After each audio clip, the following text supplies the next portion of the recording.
Ipinag-utos ni Pangulong Ferdinand R. Marcos Jr. na siguraduhin ang kapakanan ng mga pasyente sa mga ospital na naapektuhan ng lindol kahapon sa Mindanao. Sa isinagawang situation briefing kaninang umaga sa Malacanang, binigyan diin ng Pangulo na dapat unahing bisitahin ang mga ospital at maghanap ng mga lugar kung saan ligtas ang mga pasyente mula sa epekto ng lindol.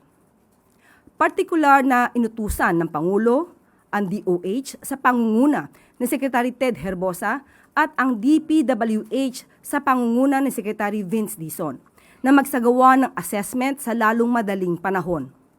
Inutusan din ng Pangulo ang Department of Energy sa pangunguna ni Secretary Sharon Garin na bigyang prioridad ang supply ng kuryente sa mga pagamutan. Ayon sa Pangulo, higit na nangangailangan ng agarang atensyon ang mga pasyente sa mga lugar na niyanig ng malakas na lindol. Nakausap din ni Pangulong Marcos Jr. via Zoom si General Santos City Mayor Lorely Pacquiao kung saan ipinabatid niya sa Pangulo ang mga pangangailangan ng lungsod.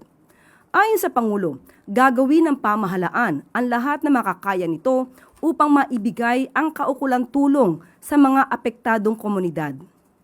Sa report ng DSWD sa pangunguna ni Secretary Rex Gatchalian, binigyan diin ng ahensya na natutugunan ang mga pangangailangan sa mga lugar na tinamaan ng lindol.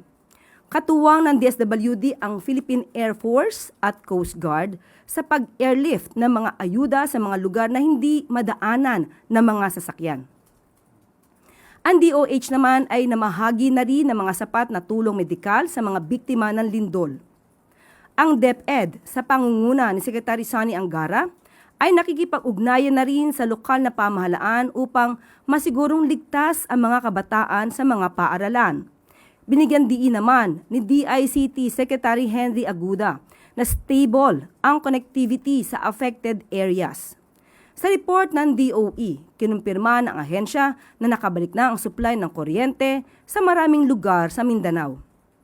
Inaasahan naman ng DPWH ang pagbubukas ng mga kalsadang naapektuhan ng lindol, habang ang Bukana Bridge sa Davao City ay nanatiling ligtas upang madaanan ng mga magpapaabot ng tulong. Yes, sir, katanong lang namin kung may plano ba ang Pangulo to visit yung mga affected areas dun sa Mindanao? Meron po. Hindi ko po maibibigay yung eksaktong araw, pero meron po siyang balak na pumunta. Naka-schedule po yan.